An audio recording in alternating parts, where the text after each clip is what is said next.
Hey guys, welcome back to the channel. My name is John Adams. Today we're going to be talking about the drawbacks of switching from the 16 Pro Max to the 16e. If you didn't see that video yet, you should go ahead and watch that first because that gives you the reasons of why I think it was a valuable move from the 16 Pro Max to the 16e.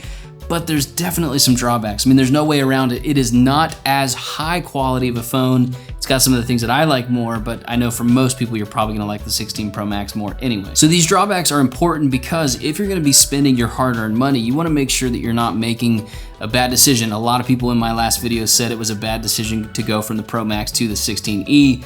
I still think it was the right decision, but let's talk about it. So the first drawback is this, that there is no ultra wideband chip. So I didn't realize this when I first switched to the 16e that there was no ultra wideband chip. What that chip does is it makes it so that you can use precision finding when you're using Find My. So like I've said in other videos before, I use it to find my Apple TV remote because that thing goes missing constantly. And so I pop open the Find My app and it gives you a little directional arrow where you need to go to find it. And that's really, really helpful when you lose stuff. I also have my wallet is Find My compatible with that.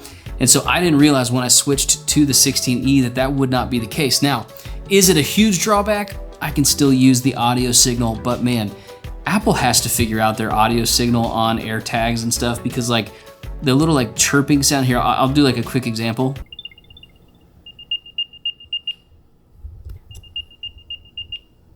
I don't know where in my house that is. Like I could literally be 2 feet away from it and it sounds like it's on the other side of the room. I'll move to the other side of the room and it sounds like it's behind me. It's really frustrating. So not having that ultra wideband, you know, it would just be so helpful to have it, but it doesn't. And to me, that's not a big enough of a drawback to make me want to go back to the 16 Pro Max. The next major drawback for me is it doesn't have the fast Qi charging on it. There's a lot of times throughout the day, I mean, if I'm using my phone a lot, granted, like I said in my previous video, I switched to the 16e because I don't want to use my phone a lot, but there are some days inevitably where I do, and I like to just kind of throw it down on a charger.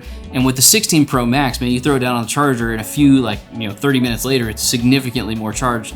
With the 16e, when you throw it on a Qi charger, it just doesn't happen all that fast. Now, like I said in my previous video, one of the things why people don't go to the 16e is they think that it doesn't have wireless charging because it doesn't have MagSafe. It does have wireless charging, so you just have to get a MagSafe case and then you're solved. But with that, it's not very fast. Now, is that a big enough drawback for me to go back to the 16 Pro Max? I don't think so because typically I charge my phone overnight. And so the fact that the battery life on the 16e lasts an entire day, no problem, it really doesn't matter to me all that much that it's not fast charging. Then if you plug it in, it is relatively quick. And so it's not, I don't believe it's gonna be as fast as the 16 Pro Max, but if I really need a fast charge, I'll just throw it on a USB-C charger and it's gonna be okay. Now the next problem, I don't know if other people are having or not. Please let me know in the comments below if you're having this. I'm dropping out on Bluetooth a lot. And so I'll be listening to like an audiobook or something and I'll be doing the dishes and all of a sudden the audio will stop and I'm not sure why. And I look at my phone and it's because the Bluetooth disconnected from my AirPods. And that's pretty frustrating. Then sometimes it'll connect and like say if I'm in my car, I'll connect it and then it kind of like just barely drops out for half a second. And it just feels relatively unreliable. I've had times where it's like stopped pairing with my Apple Watch, which is frustrating. So I don't know, I mean, that sounds like a bug fix that'll come with an iOS update, but that has been pretty frustrating for me switching to this. I mean, I listen to audiobooks a lot. I listen to a lot of podcasts and stuff like that. It's just like, I love attaining knowledge and getting, I'm just like, oh, I need more stuff to know, you know? But when it's cutting in and out, it's frustrating. It makes me want to stop listening. And then I have to just be like a normal human for all of history and listen to nothing and just sit there.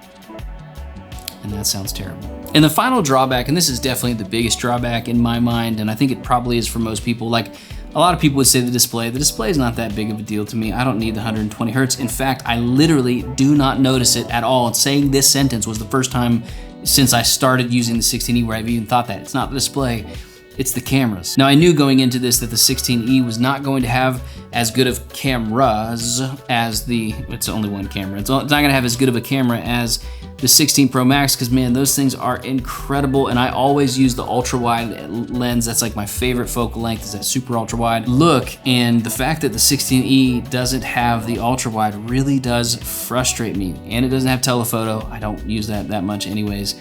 But I really love that ultra wide lens, and the ultra wide lens in the 16 Pro Max got the megapixel upgrade and all that, and it looks so good. And here's my biggest thing.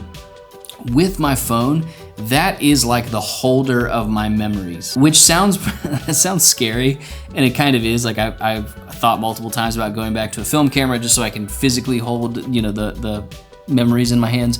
But on my iPhone, that's where I have all my pictures of my kids, and the high quality camera, it really is incredible to look back on those moments and just be like, man, they were so good.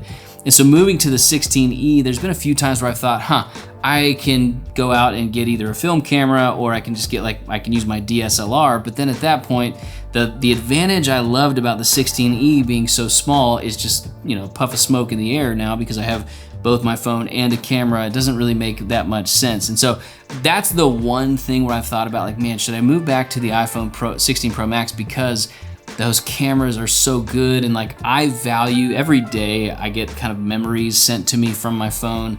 And man, I've only got a few years left with my kids being young. My son is 9 and my daughter's 6. And so that's the one thing that's really hard to let go of, is just like really trying to capture the highest quality of those memories as possible. I still don't know, I mean, that's not enough, I don't think, to make me move back to the 16 Pro Max, because I really just hate the size of that thing. But if I'm really honest, like that's the one thing that really makes me consider, do I want to move back to the 16 Pro Max, which is why I haven't sold it yet. It's still sitting in my drawer. But other than those, man, I absolutely love, I almost dropped it. I absolutely love the 16E. I mean, battery life is great, size is great. It's like my favorite size phone ever. Now, I know a lot of people in the comments last time said, hey, why don't you just go down to the 16 Pro then?